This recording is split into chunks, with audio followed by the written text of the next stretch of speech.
Dobrý deň, vážení priatelia, milí naši susedia.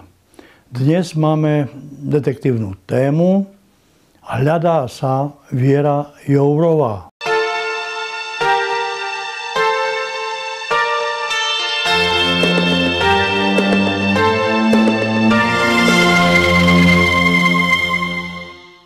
Kto je vlastne Viera Jourová? Pozrieme sa trošku na Wikipédii a na podobné siete. Magister Viera Jourová, narodená v roku 1964, česká politička, podnikateľka, právnička a bývalá námestkyne ministra pro místní rozvoj Českej republiky. Toľko stručne je na internete o eurokomisárke Jourovej. Už len tu začínam sa usmievať, pretože komisárka, to mi stále pripomína Sovietsky zväz a éru Vladimíra, myslím zločinca Vladimíra Lenina a Stalina, pretože oni mali tam komisárov. Oni boli ľudoví komisári. Takže Európska únia nemá ľudových komisárov, ale má nikým nevolených komisárov. Prečo hovorím o pani Jourovej? Pani Jourová nie len to, že je členka hnutia Áno, ale Viera Jourová je aj silne ľavicovo orientovaná, možno aj liberálne, pretože bola dlhé roky členkou ČSSD. A ja som si vždy myslel, že keď pani Jourová prežila ťažký život vo funkcii námestkyne pro místny rozvoj, kde bola obvinená z rôznych vecí, tak som si myslel, že takáto osoba je vhodná, aby bola v Europarlamente, pretože jej životné skúsenosti jej dávali predpoklad, že pôjde normálnym smerom a bude obhajovať právo a spravedlnosť pre všetkých ľudí.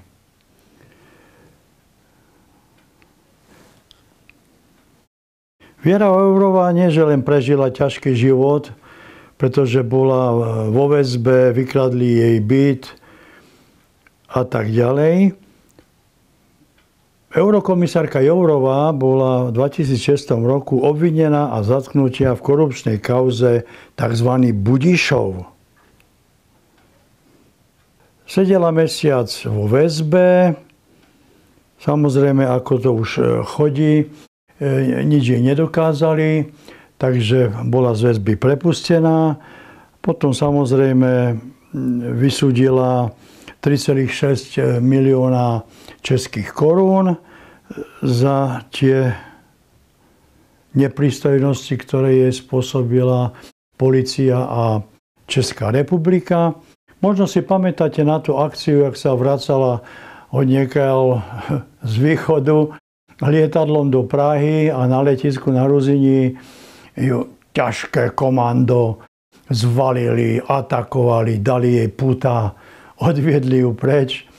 Pani komisárka Jourová po týchto všetkých peripetiách, ktoré zažila, ako náhle ju pustili z väzby a bola trestne stíhaná, tak dala sa na cestu štúdia práva, aby sa vedela orientovať a pohybovať, čo sa týka právnych vecí.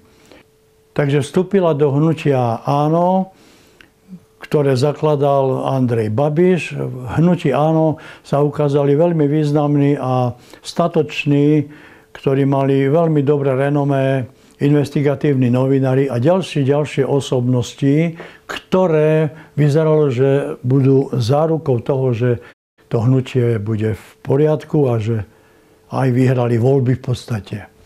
Ale pani Jourová sa tam stala podpredsednička a Andrej Babiš ju, pretože pravdepodobne sa jej potreboval zbaviť, tak ju navrhol za eurokomisárku. Chytrý ťah od pana Babiša, Věra Jourová pritiahla hlasy a možno, že neviem, nemám tú informáciu, možno bola veľmi múdra, možno šlapala alebo videla funkciu predsedu hnutia, alebo nejaký vnútrostranický puč tam pripravovali proti Babišovi, tak ju Babiš nenápadne vysunul do Európskej únie ako komisárku, ktorá samozrejme bere mesačne dvakrát väčší plat ako prezident Českej republiky. Taká zlatá trafika a už nechcem povedať, aký obrovský bude mať eurodôchodok. Takže to sú tie veci, ktoré nám tu Európa stále tlčie, čestnosť, slušnosť, hej, budeme všetci rovní a tak ďalej. Nie, sú aj rovnejší. A Európska únia je už v takom stádiu, že ju treba zrušiť, rozpustiť, zničiť. Stále sa hľadá. Pani eurokomisárka už druhé obdobie stále rie do Poľskej Žeči Pospolitej a do Maďarskej republiky. Čiže obrazne povedané do Kačinského a do Orbána. Tam vidí protiprávne konanie. Keď pani Jourová videla a rozumela tomu tak, ako rozumieme my, čo sa deje v Poľsku, tak by v živote sa do Poliakov a do Maďarov nepustila. Ale vzhľadom k tomu, že Poľsko a Maďarsko je pravicovo konzervatívne orientované a hlavne ich vlády, Moravieckého a predtým Beaty Šidlo a Viktora Orbána, tak začali robiť tieto dve republiky reformy, čo sa týka súdnictva, dekomunizácie a tak ďalej, tak ďalej. Hej. Pani Jourová je ľavičiarka a spája sa s týmito európskymi liberálnymi neokomunistami, tak nemôže ináč len príkaz z vrchu keď chceš mať peniažky, keď chceš mať dôchodok, tak musíš tieto pravicovo-konzervatívne vlády tvrde kritizovať. Je pravda, že pán Babiš ju tam nadelegoval a pýtam sa verejne premiéra Českej republiky, pána Babiša, to vás nehryzie, pán Babiš, svedomie? Keď sa obchytávate, podávate si ruky s premiérom Žeči Pospolitej Poľskej, Moravieckým a Maďarskej republiky, Viktorom Orbánom, to vás tu u srdca nepichne, že ste tam dal tú eurokomisárku.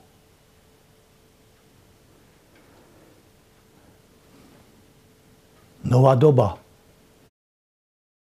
Ale prečo hľadáme pani komisárku Věru Jourovú, magister? Pretože na Slovensku po voľbách v 2020 roku, keď sa tam dostala koalícia s Oľano, Matovičom, Kolárom a Sulíkom a tí Kiskovi nešťastní ľavičiaci neomarxisti, žalodiči za ľudí, tak v rámci koronakrízovej vírusovej akcie celosvetovej premiér Slovenskej republiky Matovič, čiže Igor I. Trnavský spravodlivý, začal terorizovať celé Slovensko vlastných slovenských občanov. Schválne sa vyhýbam slovenský národ tomu, pretože v niektorom dieli budem sa venovať, kto sú štátotvorné národy v rámci v rámci Vyšegrádskej štvorky a kam zapadá Slovensko.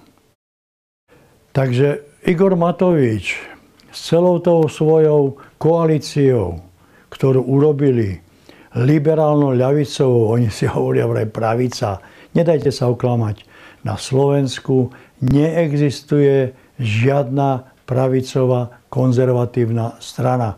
Všetci sú európski liberáli a ľavičiaci. On je o tom, že sú to neomarxisti a Sorošovci, sa ako baviť nebudem. Takže Igor Matovič začal ako premiér terorizovať vlastných obyvateľov Slovenska, porušovať ústavu a zákony, pretože tam zaviedli, takisto ako v Čechách, nariadenia vlády. Nariadenia vlády a podľa nariadenia musíte mať rúška, podľa nariadenia musíte mať reštauráciu, kaviareň, prevádzku zavretú a testovať sa, modré papieriky a debiliny. Tak v takomto stupni ešte to nie je v Českej republike, ale myslím si, že Andrej Babiš, tlačený tou liberálnou Európou a tým Sorošovským a Gejsovským a ja neviem, jakým establishmentom, možno príde tu, čo bude nešťastie aj do Českej republiky. To, čo sa deje na Slovensku a kde je hrubo porušovaná ústava a medzinárodné dohody o ľudských práv, všetky, aké viete, OSN a ja neviem, všetky ľudské práva sú tam porušené. Věra Jourová ako komisár pre spravodlivosť to nevidí na Slovensku. To isté je aj v Českej republike. Nariadenie vlády. Jak môže byť nižšia právna norma nariadovať? Na Slovensku má koalícia ústavnú väčšinu. Im nebráni prijať, aký chcú zákon akokoľvek zmeniť ústavu, dokonca aj zrušiť ľudské práva. Oni môžu všetko, lebo sú sprostí a sprostí. Oni môžu všetko. Na občana sa vzťahuje len zákon. To znamená všetky opatrenia, rúška, očkovanie, jak Poliaci hovoria, štepionky a prenasledovanie, modré papieriky a strkanie debilných tyčiniek do nosa a ničenie zdravia ľuďom môžu obmedziť len podľa zákona. A teraz poviem vám, prečo to neurobili na Slovensku, keď majú ústavnú väčšinu, podľa zákona. Pretože tie debilné nariadenia a nejaké vyhlášky nejakého hlavného hygienika sú tak nulitné, že keď sa po rokoch občania budú domáhať či už škody za podnikanie alebo za nepodnikanie, pretože sa im to zakázalo, a občania, ktorí sa budú domáhať za poškodenie zdravie, tak sa nedomôžu práva na Slovensku, pretože sa zmení garnitúra a tá nová garnitúra povie, no ale vy ste to robiť nemuseli, pretože to nebol zákon. To boli len vládne nariadenia. Takže rozumiete, o čom hovorím? Nedomôžete sa tam pravdy a práva a už medzinárodne absolútne. Pretože nič není podľa zákona. Takisto aj v Českej republike. A prečo v Českej republike to Babiš ženie cez týchto svojich apačov a zločincov? Pretože raz budú všetci stíhaní za to. Pretože nemá väčšinu v parlamente a ostatné tie liberálno-ľavicové neomarxistické strany, ktoré sú tam, mu nepodporia tento zákon. A tým pádom by sa ľudia dozvedeli, že sú to protizákonné opatrenia. Právnička, magister, pani eurokomisár Věra Jourová to nevidí. To nevidí. Takže nie Poliaci, nie Maďari. Taký stav, ako je na Slovensku, nikdy nebol v Poľsku a nikdy nebol v Maďarsku. právny stav Slovenska je ešte horší, ako by ste si mysleli, pretože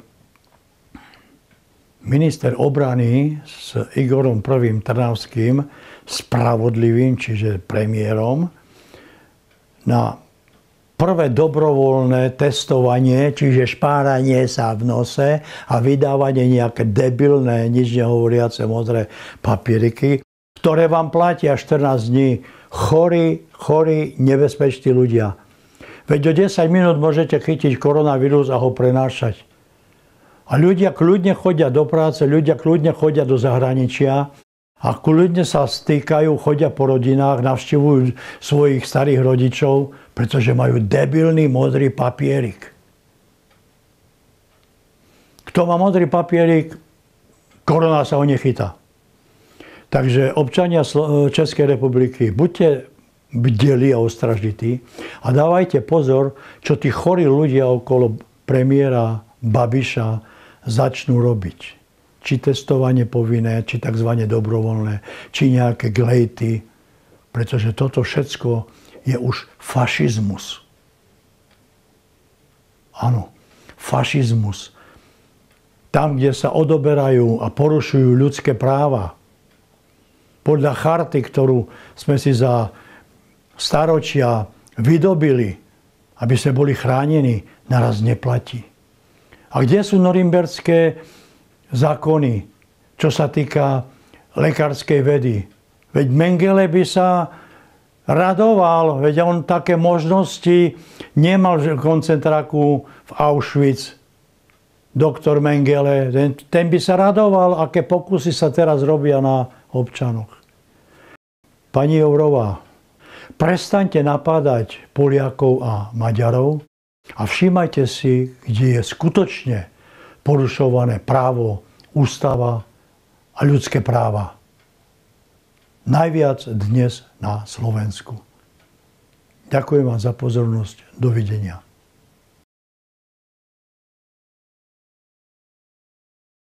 Takže postscriptum, vážení priatelia, a otázka stále je tá istá. Hľadá sa pani eurokomisár Věra Jourová. Kde ste, pani Jourová? Veď vy máte nás chrániť. Nielen tých ľavičiakov, liberálov, progresívcov a západné firmy. Veď vy máte chrániť bežného občana, veď preto ste eurokomisár. A vy nevidíte, čo sa deje na Slovensku? Vy nevidíte, čo sa deje v Českej republike? Veď chodíte domov, veď chodíte po televíziách všelijakých. Či vás vozí ochránka v autičku, vy nič nevidíte. Takže hľadajte pani Jourovú a nech koná. Začnite pátrať a nás chrániť, pani Jourová, pretože zatiaľ nepočujem nič mediálne od tých Sorošových prostitútiek a mainstreamu celého a verejnoprávnych a všelijakých súkromných. Len očkovať. Nepočul som jedenkrát, aby sa nejaký redaktor opýtal, a prečo sa nelieči. Koronavírus sa dá liečiť, koronavírusu sa dá zabrániť. Prečo sa to nerobí? Pani Jourová, ochránkyňa práva demokracie. Jak to, že sú pošľapované základné ľudské práva? Jak to, že sú pošľapované ústavy, zákony? Jak je to možné, že sa nič nedieje? Mám osobnú skúsenosť s koronavírom. Nikto ma neliečil. Nikto mi nič nedal a dokonca môj obvodný lekár ma odmietol vyšetriť, pretože nemusel som mať koronavírus, ale mohol som mať niečo iné. Ma odmietol v Poľsku na voľno predávajú lieky, ktoré ľuďom pomôžu.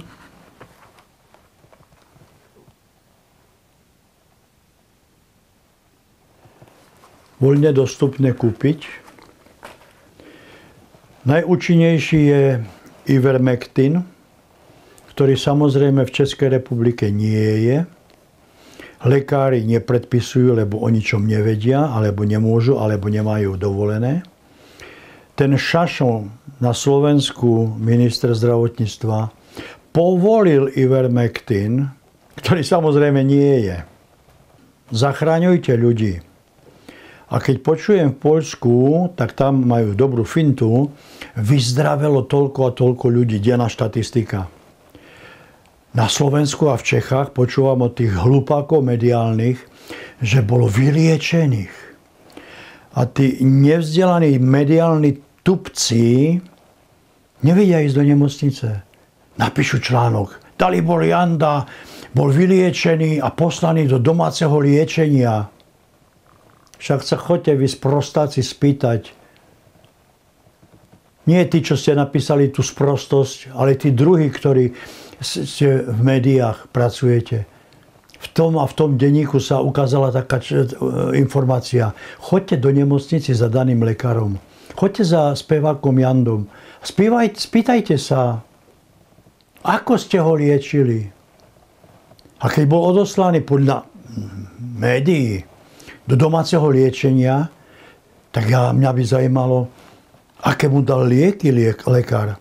Aké mu dal doporučenie, ako sa má liečiť rekonvalescencia a tak ďalej domáca. Ako ho liečili? O liečení nepočujete nič, len očkovať. V ďalšej relácii vám poviem aj prečo to je a čo sa stalo na tejto planéte. Očkovať.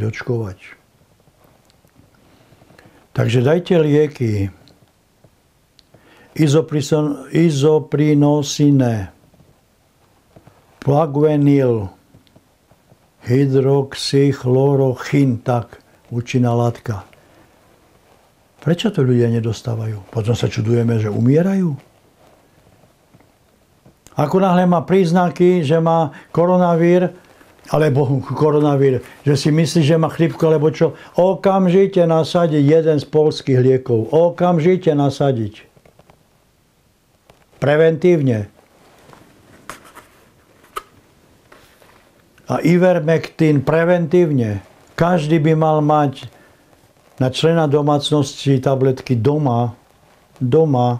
Nie, že súdruh minister na Slovensku povolil. On povolil Ivermectin. Ale neexistuje v lekárniach. Jaká bude cena Ivermectinu? Pretože podľa dostupných informácií India vyrába Ivermectin a jeden chlapík, podnikateľ na Slovensku, je schopný dovážať tento liek za 1 euro. Koľko stojí vo svete Ivermectin? A vy na Slovensku liečite s nejakým neúčinným liekom, ktorý stojí cez 2000 eur? To tá mafia vás už tak, medicínska a farmaceutická vás už tak zožrala? 2000 eur. Nie eurko, 2 eurka a mať doma pripravené. Takže vážení tupí novinári, začnite hovoriť o liečení. Nerobte paniku, očkovať. Pretože už tá očkovacia látka je vám k ničomu, pretože ten vírus mutoval. Preto je nedostatok. Naraz nedostatok Pfizera. A to je dokonca preto, že tam organizácia lieková európska EMA ich napadli hackeri a je tam zverejnená celá korešpondencia medzi Európskou úniou a Pfizerom o korupcii. Jak sa kde budú dodávať, aké budú ceny. Korupcia, doslovne korupcia. Takže sa boja, ako budú reagovať obyvateľia, tak musia to nechať trošku učičikať. To, čo uniklo. A jedna vec mi nejde do hlavy, jak môžu byť ľudia totálne vystrašení a totálne sprostí. Ako náhle mi firma, lebo vždy to tak bolo, že keď sa očkovacia látka, vakcína mala dostať na trh, tak bola overená a podľa etického kódexu, ten, kto ju vyvíjal, tak ju musí prvý vyskúšať na sebe. Etický kódex, ústava, ľudské práva, nič neplatí. Biznis. Strašiť a biznis. Takže keď výrobca nebere garancie za vedľajšie účinky, to ako štáty sa dohodli, že štáty budú preberať zodpovednosť a odškodňovať a pomáhať ľuďom. To ako my všetci máme dať peniaze tým sviniam, ktoré nevyrobili správne tú látku, pretože keď mutuje, tak tá látka je k ničomu. To znamená, že musíme len premoriť obyvateľstvo, nie ekonomiku položiť, zničiť. Takže Viera Jourová, robte niečo. Máte dvojnásobný plat prezidenta Českej republiky. Budete mať neskutočný dôchodok. Nebudete ho mať, lebo už nebude únia. A my, čo máme trošku rozum, spustme projekt Trojmoria, vykašlíme sa na Európsku úniu, postavme naspäť hranicu na západnej časti, oddelme sa od Nemecka, Francúzska a týchto bláznov všetkých na západ, liberálnych a týchto odchovancov frankfurtskej školy a zachraňme aspoň časť východnej a strednej Európy, pretože my sme už socializmom a možno aj komunizmom prešli. Oni, tí hlupáci na západe, tí liberáli, neomarxisti, tí progresívci, oni nevedia. A mrzí ma, že aj v tej Bratislave tí ľudia, revolucionári z VPN-ky, podporujú to šialenstvo. Transparent. Vakcína je sloboda. Trestne stíhať za šírenie poplašnej správy. Vakcína nie je žiadna sloboda. Sloboda je niečo úplne iné. Zdravý človek je sloboda a na zdravého človeka nasaďte lieky. Nehovorte, že bolo vyliečených.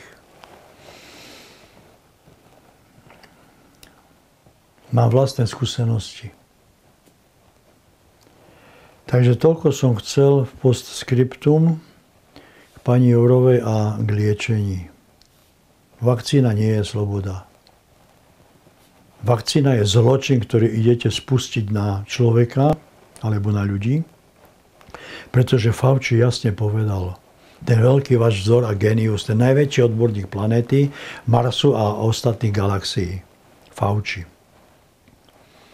Očkovanie vám nepomôže, pretože budete očkovaní pravidelne 2 razy, 3 razy, 4 razy. Preto vždy, keď príde nová mutácia a niekto vyvinie nejakú, Poliaci pekne tomu hovoria, štepionku, čiže nejaká vakcína, tak vás budú blbnúť a dostanete a budete. A budete nosiť stále rúška, to povedal Fauci. A stále bude lockdown a stále bude pozatvárané. Viete, včera som počúval Jana Baránka, pána doktora. On má krásne vstupy, lenže tí hlupáci mediálni ho nepustia, pretože sa boja pravdy. Pán Baránek povedal, že mu telefonovala nejaká matka a povedala, že na dnes mám ešte na nákup peniaze pre svoje deti, aby som ich nakrmila, a na zajtra už nemám peniaze. Je to do plaču. A Jourová bere dvojnásobný plat prezidenta.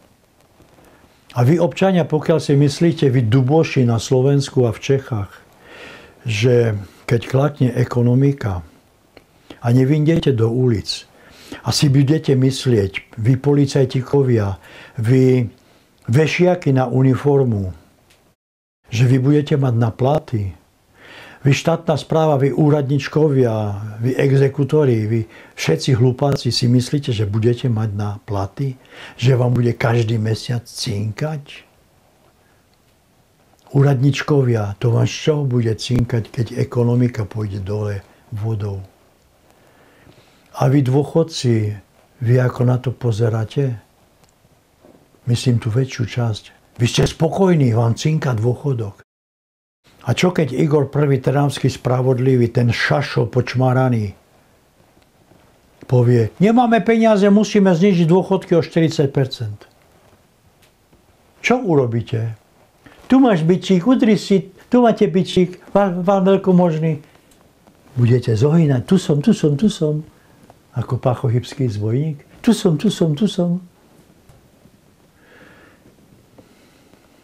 To, čo analyzovala pani doktorka Krajníková, advokátka, tak to isté korešponduje vo všetkých analýzach jeho ctihodnosti sudcu Najvyššieho súdu, doktora Štefana Harabina. A myslíte si, čo chcete, pretože tá liberálna svoloč, tí gorilovci a tí Apači z tej kaviarne u Apača, tí vám tu 30 rokov trepú do hlavy Harabin zločinec. Nie. Harabin mal byť prezidentom a nie je tá nešťastná figurka bratislavskej krajiny. A čo je zaujímavé na tom Slovensku, by ste sa mohli spamätať. Už máte opravený Bratislavský hrad. Veď prezident môže byť na hrade bratislavskom. Pekne, sídlo, majestát. Prečo ste pri vzniku Slovenskej druhej republiky strčili prezidenta do prezidentského palácu fašistického, prvej republiky fašistickej, kde sedel Tiso? Prečo médiá používajú, keď si robia srandu, že prezidentka bratislavskej krajiny sedí v Pionierskom dome? Ale Pionierský dom bol až potom, predtým bol tam Tiso. Prečo nepoužívate pravdivé z Tisovej vily? Nie z Pionierského domu. Len klamete stále. Nič neviete, len klamať. Tak ako ste začali klamať pri vzniku Slovenskej republiky prvej, tak ste klamali aj pri vzniku Slovenskej republiky druhej. Čo ste dokázali? Zničili ste dobrý štát, ktorý mal dobrú nálepku Made in Czechoslovakia. Každý vedel, my sme boli svetoznámi vo všade, pretože sme stavali priehrady, elektrárne, fabriky. Čechoslováci boli známi po celom svete. Kto o nás niečo vie? Ešte jak tak o Česku. Kto o vás vie? O Slovenskej republike, ktorá sa zase hrnie a zase tam vzniká fašizmus. Liberálno-neomarxistický frankfurtskej školy. Fašizmus. Obmedzovanie osobných slobod a nerešpektovanie práva. Počnú s prezidentkou. O tom budem hovoriť. Tak to je to, čo sa stalo za Hitlera. Vznikla apatia, strach a Hitler bol hore. To isté bolo od 17. roku, keď sa chytla zločinecká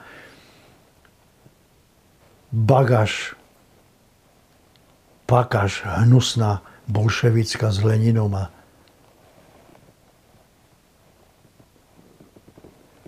A vy verní, ktorí veríte tomuto systému, si spomeňte na 50. roky na Československo. Slánský Žid, veľký zastanca, generálny tajomník komunistickej strany Československej.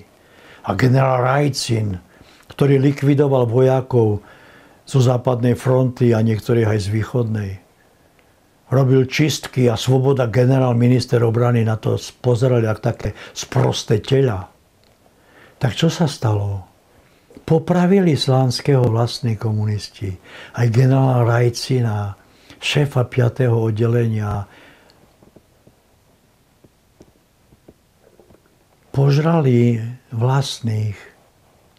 A tak začnete sa žrať aj vy medzi sebou. Už ste začali zatvárať. Už sa páchajú tzv. Sebevraždy. Už to začína. pretože tento systém na Slovensku zločinecky začal vytvárať Mečiar. Potom v ňom pokračovala Dzurindová mafia, gorila tomu sa hovorí. Potom v tom pokračoval a ešte prišruboval Fico s Pelegrinim. A dneska vás Fico s Pelegrinim oblbujú s nejakým referendum. Zločinci, ktorí tento systém vytvorili. Lebo sa začína šáhať na ich ľudí. Takže Jourová, hľadáme vás, pracujte, zakročte, konajte. Ďakujem za pozornosť a začníme sa liečiť navzájom. Začínajme sa informovať, začínajme si pomáhať. Preto zločinci nám nepomôžu. Zločinci budú radi, kým viac nás vychcípe na tejto planete. Dobré ráno, občania Slovenska. Dobré ráno, občania Českej republiky.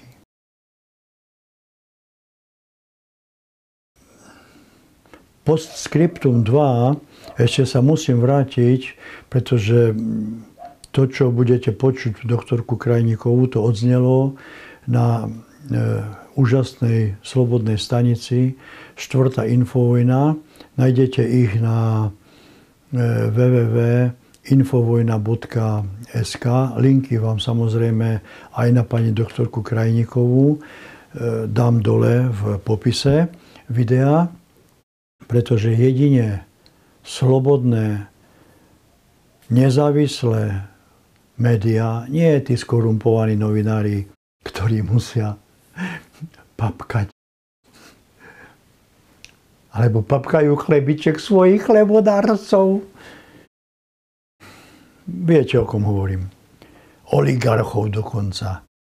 Takže Infovojna dáva priestor, veľmi pekne im ďakujem. Infovojna dáva priestor týmto ľuďom, ako je ústavný právnik, docent Drgonec a ďalší odborníci v oblasti medicíny, virológie a ľudia, ktorí majú čo povedať k tomuto bláznevstvu koronavírovému, obmedzovaniu osobných slobod a tak ďalej, a tak ďalej.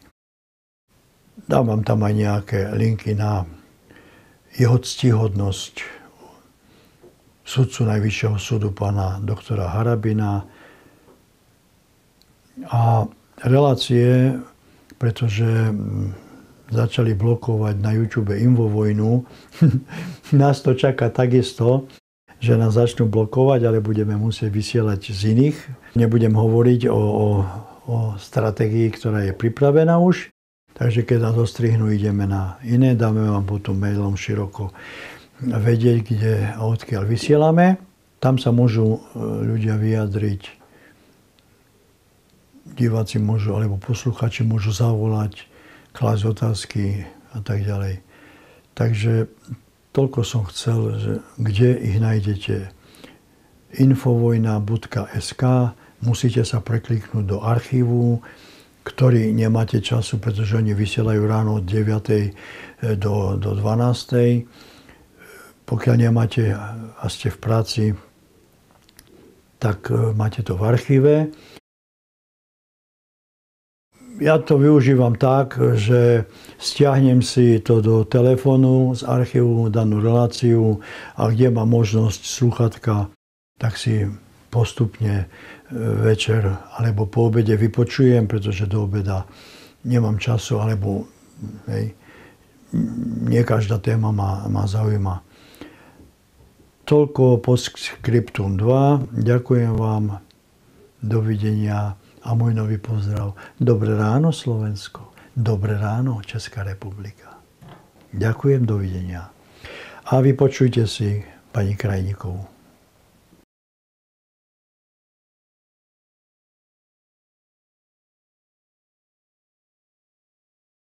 Pani doktorka Krajníková, dobré ráno vám prajem. Počujem sa. Dobré ránko všetkým. Dobré ráno, pekný deň z Košic.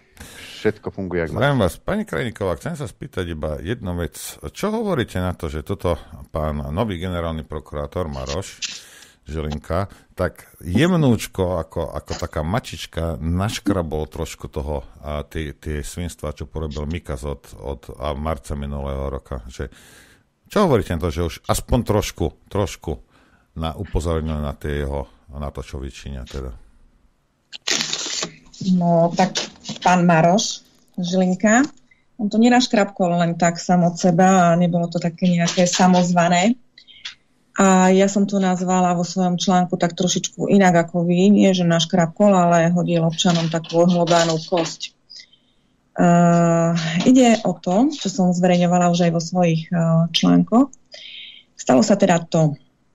44 občanov Slovenskej republiky podalo pred časom trestné oznámenie na pána Mikasa za opatrenia, ešte boli vtedy v kurze opatrenia Úradu verejného zdravotníctva a tiež za vyhlášku číslo 11 z roku 2020, ktorá hovorí o povinnosti. Vyhláška hovorí o povinnosti prekrytia dýchacích ciest, ktorá zákonná povinnosť samozrejme neexistuje, čiže vyhláška nemá odkiaľ vyvodzovať takúto povinnosť. Asi takto, aby chápali občania, prečo vyhláška je absolútne neúčinná, bezpredmetná, irelevantná, pretože ona neukladá povinnosť uloženú zákonom, povinnosť zo zákona, ukladá vymyslenú nejakú podmienku prekrytia dýchacích ciest. Ale poďme k veci.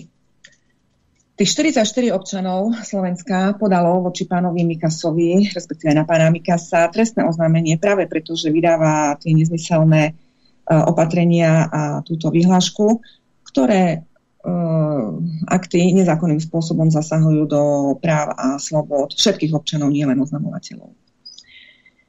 Po čase vydal pán vyšetrovateľ z Bratislavy uznesenie, keď vám poviem aj meno, je to pán vyšetrovateľ Vašíček, vyšetrovateľ policajného zboru, odbor kriminálnej polície Bratislava Osvetová 4. Vydal uznesenie, ktorým odmietol to trestné oznámenie týchto občanov na pána Mikasa.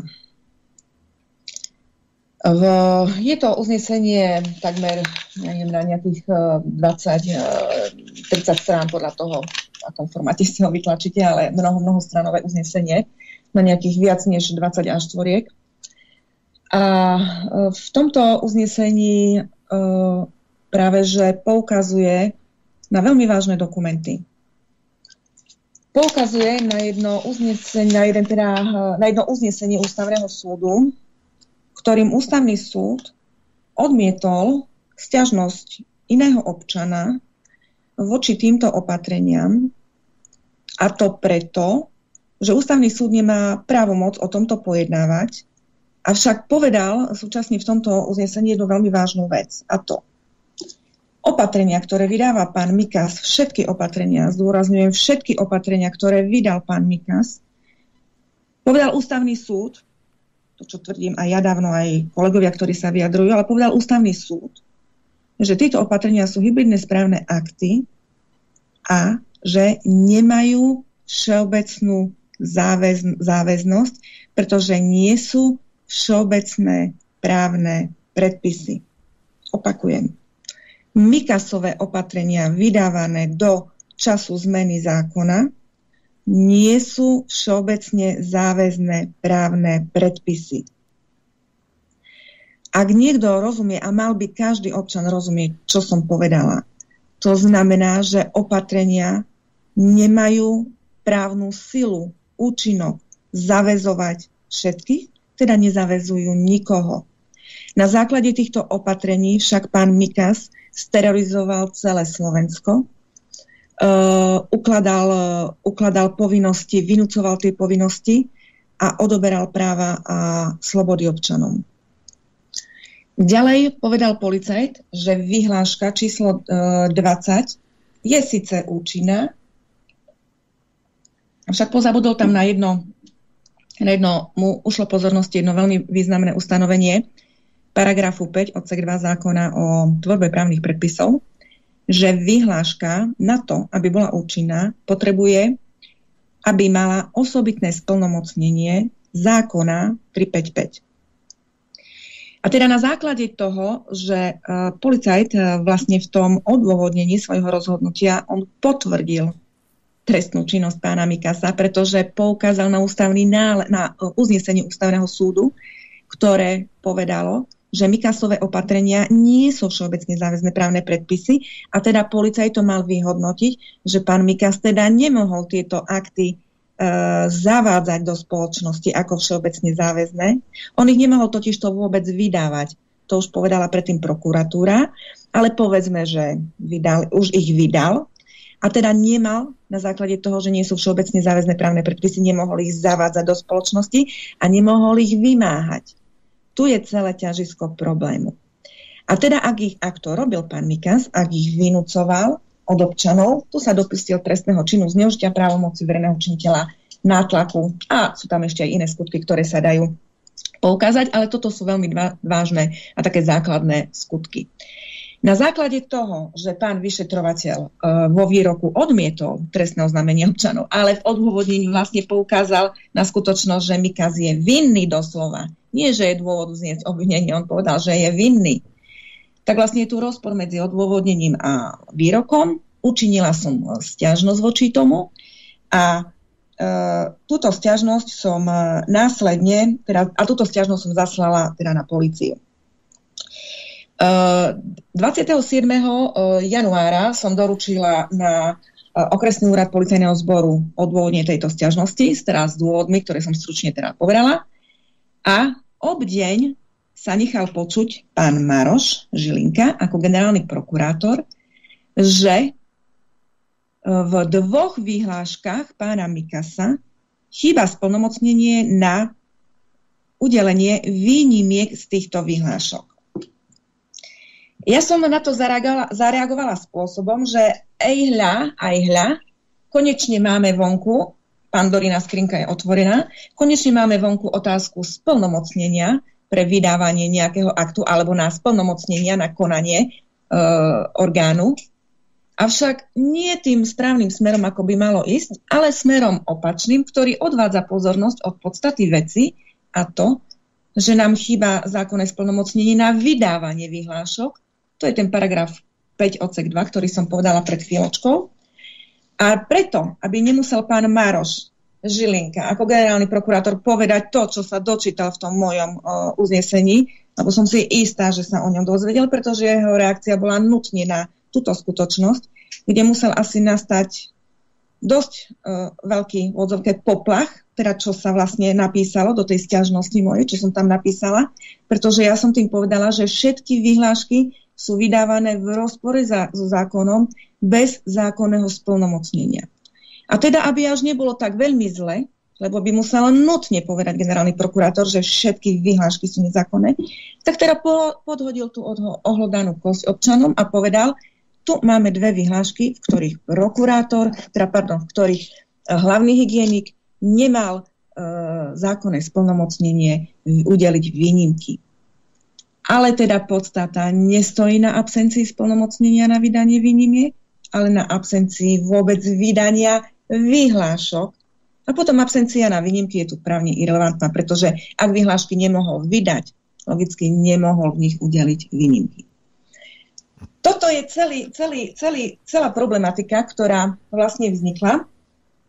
A keďže pán Maroš Žilinka ako generálny prokurátor sa už k veci vyjadril týmto spôsobom, ako ste teda začali, Noro, že niečo tak do niečoho tak trošku zaškrapkal. Ja som to nazvala, že hodil občanom ohlodanú kosť.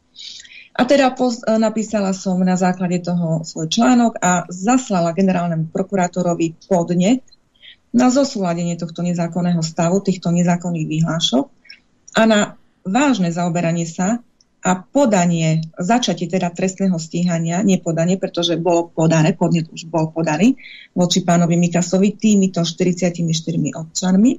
A teda, keďže policajt to odmietol, požiadala som prokurátora v tomto podnete, kde som teda poukázala na nezákonnosť a na to, že pán prokurátor nám nie splnomocnenie na udelenie výnimiek chýba, ale nám chýba splnomocnenie na vydanie vyhlášok a toto je problém. Nie absencia splnomocnenia na výnimky, čo on veľmi dobre chápe, čo som mu napísala. A tak teda som ho súčasne požiadala, že aby zosúladil tento nezákonný stav so zákonom, čo znamená, aby zastavil vydávanie vyhlášok. On veľmi dobre chápe, čo ja právne píšem. A teda súčasne s tým, aby sa vznieslo, aby teda on ako generálny prokurátor, ktorý vykonáva dohľad nad dodržiavaním zákonov, má tú právomoc istým spôsobom sa teda zamerať na dodržiavanie tej zákonnosti tak, aby sa vznieslo to obvinenie, pretože zo všetkých podkladov je to zrejme. Samozrejme nemôže zasahovať do vyšetrovania, ale ako generálny prokurátor má istý spôsob, ako nezákonnosť napraviť, odstrániť a týmto spôsobom potom vyšetrovateľ vie vzniesť obvinenie voči pánovi Mikasovi. No, a teda keďže som na tento článok mala veľmi veľa teda reakcií aj od svojich klientov, poslucháčov, priaznivcov, čitateľov a tak ďalej. A ďalej, samozrejme, títo aj moji priaznivci prichádzajú s rôznymi zaujímavými podnetmi. Tak sa stalo to, že urobila som ďalší článok, v ktorom som napísala podnet pre občanov, ako podnet občana na zosúladenie nezákonného stavu so zákonom a na vznesenie obvinenia voči pánovi Mikasovi, kde už ten občan, dala som tomu občanovi zákonnú formu, ktorú vie využiť. Odporúčila som to ako advokát občanovi, pretože mám občiansku povinnosť občana upozorniť na nezákonnosť a poradiť mu, dať mu odporúčanie, v čom a ako je zákonný postup, to len aby teda komora si zase nemyslela, že som urobila niečo nezákonné. Mňa tento štát vyštudoval aj na to, aby som naozaj tomuto štátu ponúkla, tomuto Slovensku pomoc.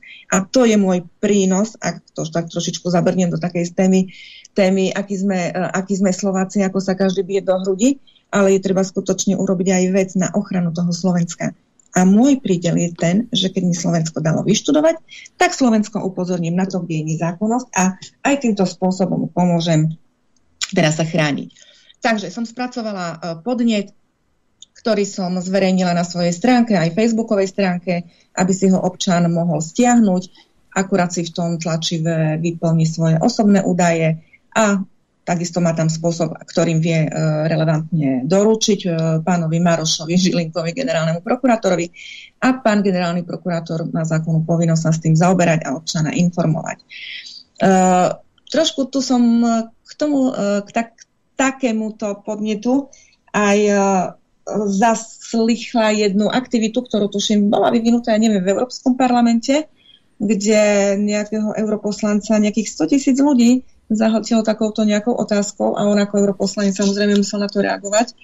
Takže bolo by dobré, ak by čím viac občanov sa obrátilo na generálnu prokuratúru, ak ich samozrejme trápi to, že musia nosiť dusítko cez dýchacie cesty, ak ich trápi, že sa musia testovať, ak ich trápia tieto veci, o ktorých skutočne mňa tisíce ľudí dennodenne kontaktuje, tak pokiaľ ich to trápi, tu tie tisíce ľudí majú možnosť a vedia sa obrátiť na generálneho prokurátora. Takže hovorím, toto je cesta a som zvedavá, ako na to pán generálny prokurátor zareaguje, pretože tento podnet určite, čo by len jeden občan ho dal, určite, aj teda dala som ho už ako aj ja, nemôže prejsť bez povšimnutia a nemôže sa pán generálny prokurátor tváriť, že nám tu absentuje výnimka na udelenie, že nám tu absentuje splnomocnenie na udelenie výnimky, teda že pánovi Mikasovi absentuje splnomocnenie na udelenie výnimky.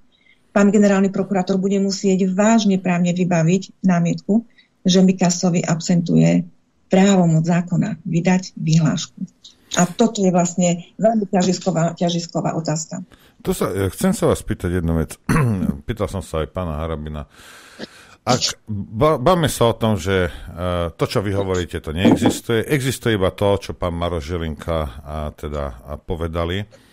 Tak ak on nemohol udeľovať výnimky, a sú platné zákony, ktoré odhlasoval ten parlament, ktorý sa zišiel vďaka tomu, že výnimky udelil Mikas, ktoré nemal teda podľa generálneho prokurátora. Úkon, ktorý takto na neprave nemôžeme budovať právo. Úkon, ktorý bol vykonaný v parlamente na základe udelených výnimiek, ak by vyhláška mala byť všeobecne právne záväzná a pán Mikas by nemal udelenú právomoc na udeľovanie výnimiek a udelil by, samozrejme ten úkon, to odhlasovanie by nebolo platné. Avšak do týchto úvah ani nechcem ísť, ani nejdem, pretože my, ak začneme sa baviť o tom, že vyhláška nemala zákonné splnomocnenie na výnimku, ja sa ináč pýtam pána prokurátora, aby mi povedal, ktorý paragraf, lebo zákon nepozná splnomocnenie na udelenie výnimky.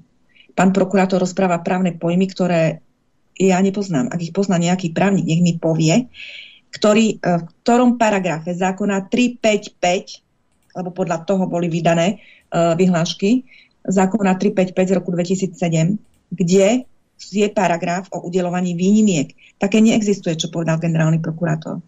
Ešte raz ma dobre počúvajte. Také neexistuje, čo povedal generálny prokurátor, aby Mikas mal mať mal mať splnomocnenie na udelenie výnimky z vyhlášky. Pretože jednak neexistuje paragraf na splnomocňovanie na výnimky a jednak neexistuje splnomocňovacie ustanovenie na to, aby Mikas vydal tú vyhlášku, pán generálny. Tu je problém. A tu je problém, Noro, pri vašej otázke. Pokiaľ vydáva Mikas vyhlášky, tie sú všetky nulitné, pretože nemajú splnomocnenie, aby mohol Mikas, aby mohol teda Úrad verejného zdravotníctva vydávať všeobecne záväzné právne predpisy. A tu vlastne sme sa dostali znova do situácie, že tá vyhláška trpí nedostatkom právomoci konajúceho orgánu. A ak vyhláška, ak teda právny akt trpí nedostatkom právomoci správneho orgánu, znova sme na tom začiatku, kde som začala svoju v odzovkách púť. Sme v nulitnom úkone. V nulitnom úkone. Dobre, teraz iba logická otázka podľa toho, čo hovoríte. Ak teda je pravda to, čo hovoríte vy, tak potom tí ľudia nepotrebovali žiadnu výnimku a tým pádom to, čo odhlasovali, je OK. Nie je OK, Noro, pretože tí ľudia, čo odhlasovali na základe toho, že boli v parlamente. Áno, však ale nemala byť vôbec vyhláška. Áno, nemala byť vôbec vyhláška. No však tým pádom nepotrebovali výnimku. Toto hovorím. Rozumiete? Že tým pádom nepotrebovali. No ale vy nemôžete v nulitnom akte, vy nemôžete dávať výnimky, ten akt právne neexistuje. Bolo by skutočne dobre, ak by nejaký pán sudca zo správneho súdu mal skutočne kuráž, odvahu, pretože a prišiel k vám do štúdia a vysvetlil vám, prečo, kedy je akt nulitný a prečo vyhláška, ktorá nesplňa ustanovenie zákona o tvorbe právnych predpisov, že neobsahuje vyhláška 355, nemá splnomocňovacie ustanovenie pre Úrad verejného zdravotníctva. Vyhláška obsahuje splnomocňovacie ustanovenie iba pre ministerstvo zdravotníctva. Iba ministerstvo zdravotníctva môže vydávať vyhlášky podľa 355. Chápete ma celé Slovensko, o čo ide? UVZ-ko nemôže vydávať vyhlášky, bodka. Skutočne vyzývam nejakého pána sudcu, správňaka, nech príde na tú tému urobiť jednu reláciu. A budem veľmi rada, budem mať cťou s ním proste v štúdiu rozobrať tieto právne otázky, pretože tu sú to veľmi vážne právne témy. Mikas nemôže vydávať vyhlášky, bodka. O to sa s vami stavím, neviem akú sumu. Nemá splnomocňovacie ustanovenie, bodka. Nemohol vydávať žiadne vyhlášky na obmedzovanie práv a slobod občanov, bodka. A nebudem ani teraz rozoberať, že Mikas ako hlavný hygienik nie je ústredným orgánom štátnej správy, pretože nie je. Je to byrokrat, je to štátny úradník, ktorý nemôže obmedzovať práva a slobody. Ale to sú témy, ktoré by sme mohli hodiny rozoberať, právne témy. Pre občanov, pre jednoduchú navigáciu v právnych predpisoch a pre jednoduché také laické uvažovanie stačí to, že Mikas nemá, Úrad verejného zdravotníctva nemá splnomocnenie v zákone 355 na vydávanie vyhlášok. Nemá ich nikde, ale sa vydávajú podľa 355, tak tam by musel mať to splnomocnenie. Jedine v paragrafe 62 tohto zákona má splnomocnenie na vydávanie vyhlášok ministerstvo zdravotníctva. Bodka. Takže vyhlášky neexistujú. Nikto ich nie je povinný dodržiavať. A na základe toho, pokiaľ by títo poslanci nemali ísť do parlamentu na základe vyhlášky, a keďže tá vyhláška neexistuje, tak tí poslanci nemali na základe čoho neísť do toho parlamentu a vtedy to odhlasovanie je platné. Áno, ja si myslím práve preto, že vyhlášky neexistujú a títo poslanci nemali žiadne obmedzenie právne relevantné a boli v parlamente, vtedy je to v poriadku. Takže to, čo schválili, hovorím, že je platné. Pretože nemali vyhlášku. Nie, že nemali výnimku, oni nemali vyhlášku, ktorá by im nedovolila ísť. Tu je ten prvý problém. A my keď sa budeme baviť o tom, ako som písala v článku, že stavebný úrad rozvedie manželstvo a my ďalej budeme riešiť, či stavebný úrad v dobrej lehote doručil vám rozsudok o rozvode manželstva, či ďalej správne exekútor vyrátal z toho výšku výživného, pokiaľ bola v tom rozsudku určená. My pokiaľ budeme takto riešiť veci, to my sa zamotáme do takých šialenstiev a my totálne zrútime právny systém. Už je zrútený. Ja ako právnik vám vravím, že my tu nemáme právny štát. Pretože ak sa generálny prokurátor pozerá na to, že generálny prokurátor v nulitnej vyhláške hľadá splnomocnenie na výnimky, to je absolútny odklon od právneho štátu, od práva. Preto ja sa pýtam pána Žilinku, prosím vás, uvedte mi, pán doktor, paragraf z 355, ktorý hovorí o tom, že UVZ musí mať výnimky, musí mať splnomocnenie na udeľovanie výnimiek. Ja som totiž to aj písala v tom článku aj generálnemu prokurátorovi. Hovorím, nechcem veľmi zaťažovať ľudí právnou témou, ale tu je jednu vec treba spomenúť. OVZ-ko, teda MIKAS, má právo vydávať opatrenia, pokiaľ nejde o mimoriadnu situáciu a núdzový stav, v ktorom sme doteraz.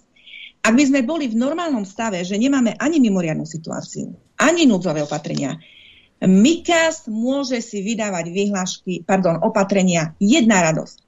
K tomu ho pripúšťa 355.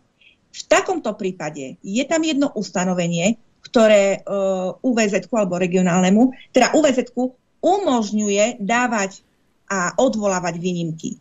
Ale, tak ako som písala v článku, pokiaľ sa pohybuje v rámci zákona 355 a vydáva opatrenia.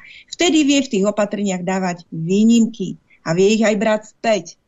Ale my sa nepohybujeme v zákone 355 a v opatreniach. My sa pohybujeme mimo zákona. MIKAS tu vystúpil zo zákona 355, pretože tam mu neumožňuje vydávať vyhlášky a vydáva vyhlášky podľa toho, že sa buchne po tom veľkom bruchu a vydáva vyhlášky. On ich vydáva absolútne v rozpore so zákonom. Chápete celé Slovensko, čo robí MIKAS? A potom príde generálny prokurátor a povie, MIKAS v tých nezákonných vyhláškach nemá splnomocnenie na udelenie výnimky. A ja sa pýtam, ja skutočne ako právnik pozerám na generálneho, že či je to všetko OK, čo pán doktor hovoria. Lebo je to právny nezmysel, čo povedal. Preto sa pýtam generálneho, tak hodím rukavicu do pléna, alebo ako sa tá rukavica hádže na súboj. Prosím, pán generálny, paragraf, na základe ktorého udeluje UVZ-ko vyhlášky, to je prvý paragraf, prosím vás, pán Žilinka, paragraf, na základe ktorého môže UVZ-ko vydávať vyhlášky. A potom, prosím, pán generálny prokurátor, paragraf, na základe ktorého je treba, aby malo to UVZ-ko splnomocnenie na udeľovanie výnimiek. 2 paragrafy, prosím, pán generálny. Stačí, ak čo len prvý mi uvediete, na základe ktorého môže UVZ-ko vydávať vyhlášky. Viete, stále hovorím dookola, ja myslím, že už všetci to chápu, len asi generálny nie. Ale ja vám poviem, tak ja viem, že on to chápe. Práve preto hodil tú ohlodanú kostičku občanom, aby sa nevytvoril obrovský problém, ktorý tu vznikol, pretože ak by povedal to, čo je pravda, povie, že všetky vyhlášky sú nezákonné. A nastane skutočne domček z karaca zosype. Práve preto hodil tú ohlodanú kosť, že vyhláškam chýbajú iba splnomocnenie na výnimky. Ale také neexistuje. Proste neexistuje.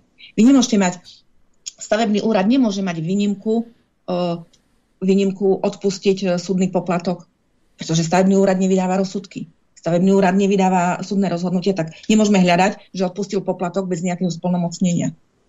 Rozumiete ma, o čo ide? No my to chápeme, otázka je, či to chápu na generálnej prokuratúre, rozumiete? Stavím sa s vami, aj tu sa stavím, chápu. Preto tak rýchlo. Ja som podala 27. došlo na prokuratúru, došlo na políciu to moje odôvodne sťažnosti a verím, že to hneď vedeli na prokuratúre, na generálnej, pretože viem. No a hneď sa nechali počuť, pán Žilinka. Doteraz sa prečo nenechali počuť? Doteraz, dokiaľ Krajníková nevyšla s otázkou absencie splnomocnenia, dovtedy nebolo treba riešiť ani absenciu výnimiek.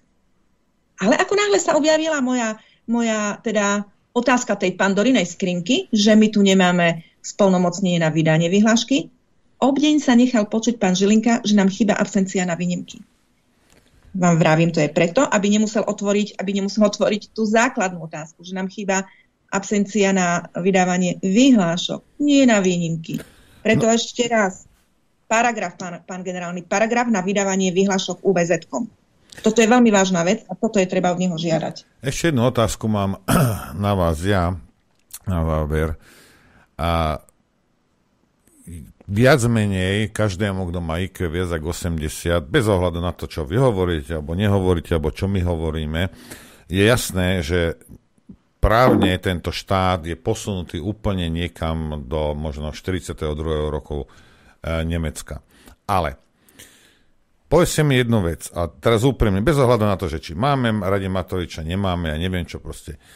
Všetky tieto veci, ktoré oni robia, nedá sa to upratať a urobiť normálne v rámci platných zákonov, v rámci ústavy? Prečo to robia takýmto spôsobom? No takto. Časť z týchto vecí, ktoré robia, sa dá urobiť v zmysle zákona. V zmysle zákona znamená to, že pokiaľ vám, a znova sa vrátim do 355 zákona o ochrane verejného zdravia, pokiaľ paragraf 62 355 hovorí o tom splnomocňovacom ustanovení, ktoré má iba ministerstvo zdravotníctva, tak by muselo iba ministerstvo zdravotníctva vydávať opatrenia. Avšak zákon tam presne aj píše, ktoré sú to opatrenia. Totiž toto nie len, že splnomocnenie zákona je treba, ale v rámci toho splnomocnenia zákon aj presne hovorí témy, aby som to takto povedala, laicky, hovorí aj témy, v ktorých môže ten splnomocnený orgán vydávať vyhlášky. Takže občania nech si pozrú, poslucháči nech si pozrú, paragraf 62 zákona 355 z roku 2007, a tam uvidia, to sa aj volá splnomocňovacie ustanovenie a má ho ministerstvo zdravotníctva a má presne témy, ktoré môže upravovať. Totižto tu nastal jeden úplne nikde na začiatku, jeden veľmi nezákonný stav a znova sa vrátim k svojim slovám. Musíme sa vrátiť na začiatok, niekde do toho 25. septembra, keď som Matovičovi zaslala to svoje podanie, kde som rozpísala problém a ten problém tu je dodnes. To je vlastne to, že my máme mimoriadnu situáciu a núdzový stav. My v tomto stave vôbec sa nemôžeme riadiť nejakými opatreniami UVZ-ka. My sa môžeme spravovať za tohto stavu iba buď vyhláškami, ak sa dostanú do toho právneho rámca ministerstva zdravotníctva, pokiaľ sme v mimoriadnej situácii, alebo pretože orgány civilnej ochrany, zákon o civilnej ochrane presne vymedzuje, kto vydáva vyhlášky, pretože my musíme ísť v mimoriadnej situácii podľa zákona o civilnej ochrane, nie podľa tej 355. A keď sme v núdzovom stave, my musíme ísť nutne a inak sa nedá, iba podľa toho ústavného zákona o tom núdzovom stave. A tam zase vydáva opatrenia, alebo teda obmedzuje práva a povinnosti vláda, kde ja si osobne myslím, že k tomu všetkému potrebuje schválenie parlamentom. Tiež toto nebudeme teraz rozoberať. Ale v žiadnom prípade nie UVZ-ko. A či sa to nedá riadnym spôsobom? To je druhá otázka. To je ten riadny spôsob, ktorý som vám povedala počas mimoriadnej situácie. Podľa zákona o civilnej ochrane, ktorá má presne opatrenia, ktoré sa vydávajú, a počas núdzového stavu podľa zákona o tom núdzovom stave, kde to vydáva vláda. Ja osobne som presvedčená, musí tieto opatrenia schváliť parlament, nebudem rozoberať prečo, ale dajme tomu, keby už zrovna to bola vláda, tak tam sú presne tiež napísané opatrenia, v akom rozsahu. A my ale robíme tu to, že sa vydávajú orgánom, ktorý je absolútne nekompetentný UVZ-kom, vydávajú sa obmedzenia, ktoré nepozná ani ten zákon o núdzovom stave. Totižto prekrytia dýchacích ciest nepozná žiaden zákon. To je prvá a základná vec, o ktorej treba veľmi vážne diskutovať.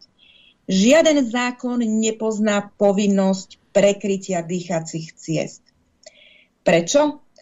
Pretože dýchacie cesty, otázka dýchania nie je otázkou, už ani by som povedala nejakého základného práva v tom význame, že vy si môžete ho obmedzovať, ak nastane nejaká situácia. Ale otázka dýchania je biologická potreba. Obdobne, ako keby sme obmedzili niekomu ísť na malú potrebu, ak to práve a riadne. Nie, my mu obmedzíme, bude chodiť vtedy, ako mu to my povieme. Alebo obmedzíte niekomu spánok, alebo obmedzíte niekomu, ja neviem, iné veci, čo sa týka biológie, fyziológie človeka. Nedá sa. Ak toto niekto chce obmedzovať, ja osobne to nazývam, že dotyčný je psychopat. Pretože vy nemôžete ľuďom obmedziť jeho biologické funkcie a ešte to nazvať ako ochrana jeho zdravia. Takže v prvom rade, či nedá sa to urobiť zákonným spôsobom? Dá. Zákon ale stanovuje presne, čo a za akých podmienok môžete obmedziť a ktorý orgán to môže urobiť. My sme úplne mimo týchto zákonných pravidiel. Druhá vec, čo sa týka, čo môžete obmedziť, určite nemôžete ľuďom obmedzovať ich biologické funkcie. Vtedy vôbec sa nemôžeme ani baviť o tom, že my sme v nejakých zákonoch a môžeme na nejaký čas niečo. Nie, vy nemôžete dýchanie obmedziť nikomu, ani ho sťažiť. Čiže čo sa týka dýchania, práve preto neexistuje žiadna zákonná povinnosť v žiadnom zákone žiadneho civilizovaného štátu a neviem, či kmene nejaké si obmedzujú dýchanie a skutočne v civilizovaných štátoch nemáte takúto zákonnú povinnosť. Ďalšia vec, čo sa týka testovania. Pretože to je druhý taký ťažiskový náš problém. Nie, že v našom zákone neexistuje povinnosť sa testovať. My tú povinnosť totižto ani súčasné orgány v rámci toho, ako vykračujú a obchádzajú zákon, oni ani túto povinnosť neukladajú. V žiadnej ani vyhláške, ani v uznesení vlády, ktoré všetky považujem za nulitné právne akty, ale teraz sa bavíme o ich obsahu. V žiadnom vy ani uznesení nemáte uloženú povinnosť sa testovať. Ide sa na to spôsobom, že v uznesení o testovaní, napríklad v tom poslednom, to uznesenie sa volá ja som vám ho aj preposlala, či ho viete teda dať na kameru, to uznesenie sa volá... Som ho dal, ale dám ho ešte raz, no.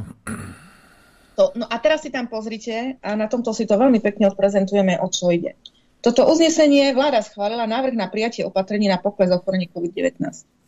To sa nevolá testovanie. To sa volá tak všelijak inak, iba nie, že o testovaní. A na konci to tam nemáte, lebo to som nepovažovala za potrebné, aby sme nezahltili zas nejakými vyhláškami a uzneseniami, ale na konci je napísané, že sa odporúča hlavnému hygienikovi vydať vyhlášku presne na to, že kto nebude testovaný, tak bude mať obmedzené svoje základné práva a slobody. Na základe tohto uznesenia, ktoré sa volá návrh na prijatie opatrení na pokles ochorení COVID-19. Pokles ochorení COVID-19 môžete dosiahnuť x tisícami rôznych spôsobov, okrem toho, že vy niekoho pôjdete testovať. Tým vlastne ani neviem, ako obmedzíte, respektíve ovplyvnite pokles ochorení. A teraz si pozrite, čo sa obmedzuje. Ja to budem čítať. Ak bude niekto rozumieť, nech mi dneska napíše, čo sa obmedzilo s účinnosťou odkedy. S účinnosťou od 27. januára 2021 podľa článku 5 odsek 4 ústavného zákona číslo 22702 o bezpečnosti štátu v čase vojny a tak ďalej v znení skorších predpisov do pondelka, ktorý najbližšie nasleduje po dni, v ktorom ministerstvo zdravotníctva potvrdilo pokles počtu hospitalizovaných pacientov s ochorením COVID-19 na celonárodnej úrovni pod hodnotu 2500, pričom táto hodnota nebola prekročená kontinuálne 7 kalendárnych dní nasledujúcich v rade po sebe. To neplatí pre územný obvod 36 okresov, v ktorých na základe vykonaných antigenových testov od 18. januára 2021 do 26. januára 2021 vykázali menšiu mieru pozitivity ako ostatné okresy, pričom na tieto účely sa považujú hlavné mesto Bratislava a mesto Košice za jeden okres. Pomočka slobodu pohybu a pobytu zákazom vychádzania od 20. januára 2021 v čase od 05 do 01 hod nasledujúceho dňa. Toto obmedzenie končí uplynutím 7. februára, pričom toto obmedzenie sa nevzťahuje na a x strán. Ja sa pýtam, vy viete, čo sa s účinnosťou odkedy dokedy obmedzuje? Adrian, pozorne si počúval. Pozorne si počúval. To je len niečo napísané, aby bolo. Hej. Ale právne sa to nazve neurčité, zmetočné. Ja to nazvem, je to právny nezmysel. To je terminus technicus aj právny nezmysel. Je to právny nezmysel, ktorý v bode B vy neviete s účinnosťou odkedy dokedy, do nejakého pondelka, ktorý najbližšie nasleduje po dni, v ktorom ministerstvo zdravotníctva potvrdilo pokles počtu a tak ďalej pod hodnotu 2500, ktorá nebola prekročená kontinuálne 7 kalendárnych dní. Ako to má odkiaľ občan vedieť toto pre Boha? predseda vlády, predložil to predseda vlády, niekde som už začula, že považujú ho ľudia za nenormálneho. A tento predseda vlády, neviem, či vôbec rozumie, čo tam je napísané, silne o tom pochybujem. No a samozrejme nariaďuje sa zamestnávateľom zabezpečiť vykonanie testovania. Zamestnávateľom sa nariaďuje zabezpečiť vykonanie testovania svojich zamestnancov na prítomnosť ochorenia COVID-19. To je čo? Zamestnávateľom sa nariaďuje zdravotný výkon na občanov, na zamestnancoch. Hlavnému hygienikovi sa ďalej odporúča vydať teda tieto vyhlášky a zamestnávateľom sa takisto odporúča zabezpečiť vykonanie testovania. A hlavnému hygienikovi sa odporúča vydať vyhlášku, ktorou sa uloží povinnosť zamestnávateľom, aby nevstupovali bez testu. A na základe paragrafu 48 odsek 4 zákona ešte ani neuvedú, ktoré písmenko by tam mal dať ten hygienik, pretože sami nevedia. Proste je to niečo choré. Toto uznesenie je jednoducho obraz niekoho skutočne vážnych porúch osobnosti a mentálnych porúch hlavne. Pretože toto nie je normálne, čo je vydané. Dobre, Adrian? Ja si myslím, že to nie je len predseda vlády, ktorý má problém s duševným zdravím. Citujem z dnešnej tlačovky pána ministra zdravotníctva. Súčasný lockdown podľa ministra Krajčího nezaberá. Vyzerá to, že problém tu máme, povedal. Rast počtu hospitalizovaných nie je veľký, ale minister nevie, ako dlho to naše nemocnice ešte vydržia.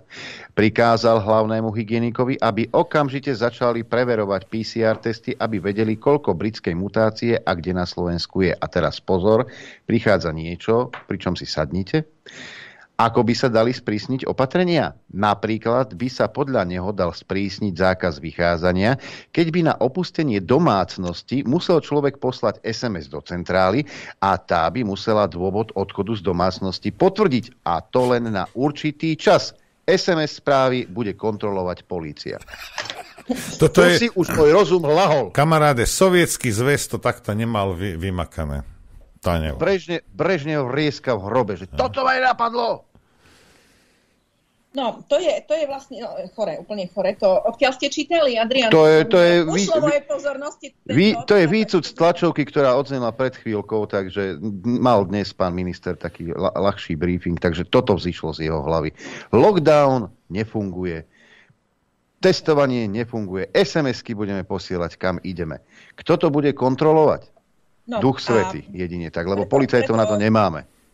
Preto ja vravím a znova apelujem, my sa musíme vrátiť späť niekde na začiatok, kde toto šialenstvo začalo. Pretože to je to, Noro, čo vravím. My sa nemôžeme baviť o splnomocnení na výnimky. My ako náhle sa budeme baviť o splnomocneniach na výnimky, dostaneme sa práve do toho, čo teraz čítal Adrian. My sa musíme vrátiť späť na začiatok, kde jednoducho uznesenia o vyhlásení núdzového stavu sú nulitné.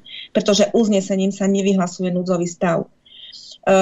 Pri tejto príležitosti ja sa znova dotknem toho ústavného nálezu, ktorý povedal, že to uznesenie o vyhlásení núdzového stavu je v súlade s článkom 1 odsek 1 aj článkom 2 odsek 2 ústavy. Dobre, povedal to ústavný súd, kde ja tvrdím, že ústavný súd nie je viac než zákon a nie je viac než ústava. V žiadnom prípade nález ústavného súdu nemá vyššiu právnu silu než ústava. A teda ústava vraví v článku 120 odsek 1, že vláda na vykonanie zákona vydáva nariadenia. A tento článok, čo je najpodstatnejší v celej veci, to je ťažiskový problém. Tohto článku sa ústavný nález ani len nedotkol. To, že je to uznesenie vlády o vyhlásení núdzového stavu v súlade s článkom 1 odsek 1 a článkom 2 odsek 2, keďže nemá vyššiu právnu silu než ústava v článku 120, práve preto ja vravím, že tento ústavný nález niečo povedal, ale nie je viac než článok 120, ktorý vraví, že na to, aby vláda chcela vykonať zákon, teda chcela niečo uložiť všeobecne záväznú právnu povinnosť občanom, na to musí vydať nariadenie, nie uznesenie. Pretože uznesenie je právny akt, ktorým sa riadi nie občan, ale riadi sa štát smerom dovnútra, asi takto povedané. Takže preto vravím, my ak chceme riešiť tieto veci, ktorých teraz čítal Adrián a ktorých som čítala aj ja, to nezmyselné uznesenie, ktoré na to, aby človek sa vedel podľa ich uznesenia správať, musí si urobiť najprv štatistiku o hospitalizácii pacientov a musí vlastne sám si vypočítať, či to kleslo pod hodnotu 2500 niečo, nejakých jednotiek, neviem čo. A potom musíte vedieť, pre ktorých 36 okresov pre ktoré územné obvody, z ktorých 36 okresov to neplatí. Všetko si to máte sami vyrátať, veď vlastne sme doma, nechodíme do práce, prečo nie, času máme kopec. A potom sa zariadiť tak, ako vám toto uznesenie káže. Prosím, my sme v jednej psychiatrii.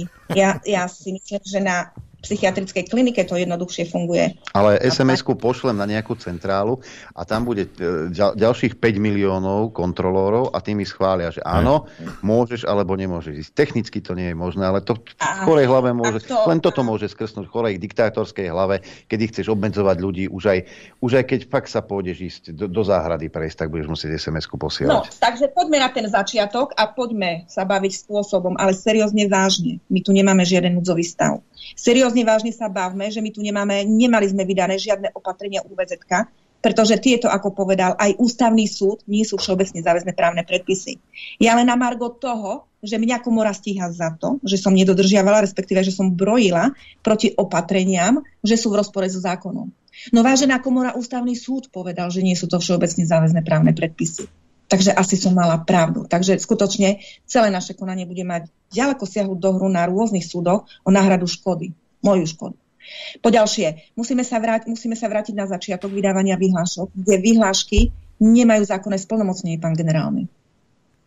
A treba to povedať nahlas. Ani uznesenie vlády nemajú žiaden vplyv na úpravu práv a povinnosti občanov. Uznesenia vlády sú voči občanom absolútne neúčinné právne akty. Opatrenia UVZK nie sú všeobecne záväzné právne predpisy, nemali žiaden účinok voči občanom. A vyhlášky nie sú tiež všeobecne záväzné právne predpisy, pretože UVZK ich nemôže vydávať. Vydávať všeobecne záväzné právne predpisy môže iba Ministerstvo zdravotníctva podľa 355. Takže my, Noro a Adrián a všetci poslucháči, my nemáme jeden jediný všeobecne záväzný právny predpis, ktorý by nás ku dnešnému dňu právne relevantne reguloval. Všetko, čo robia občania, je v súlade so zákonom. Všetko, čo robia všetci od poskytovateľov služieb, maloobchodníkov, cez štátne úrady, všetci konajú v rozpore so zákonom, ak občana postihujú za to, že nemá dusítko na nose a že sa nedáva testovať. Všetky výpovede zo zamestnania sú neplatné a tak ďalej a tak ďalej. My nemáme skutočne jeden právny akt, ktorý by regulérne túto situáciu reguloval. Takže dá sa to urobiť v súlade so zákonom, ale nie tak, že my teraz zmeníme znova zákon, lebo Krajníková dneska niečo rozprávala, lebo preto sa zmenila 355, ale tak, my situáciu dáme do súladu so zákonom tak, že všetko to, čo bolo vydané doteraz, označíme ako neplatné a začneme veci vydávať v súlade so zákonom. Ako? No to musia vedieť príslušné orgány. A znova opakujem, v súlade so zákonom je žiadne dusítko. Vy zo žiadneho zákona dusítko neviete nanútiť človeku a zo žiadneho zákona ho neviete nanútiť tiež, aby sa išiel testovať. A to je celé. Skúste vymyslieť niečo iné na ochranu, ak je tu vírus. Skúste ľudí motivovať k posilneniu imunity. Podporujte vitamíny.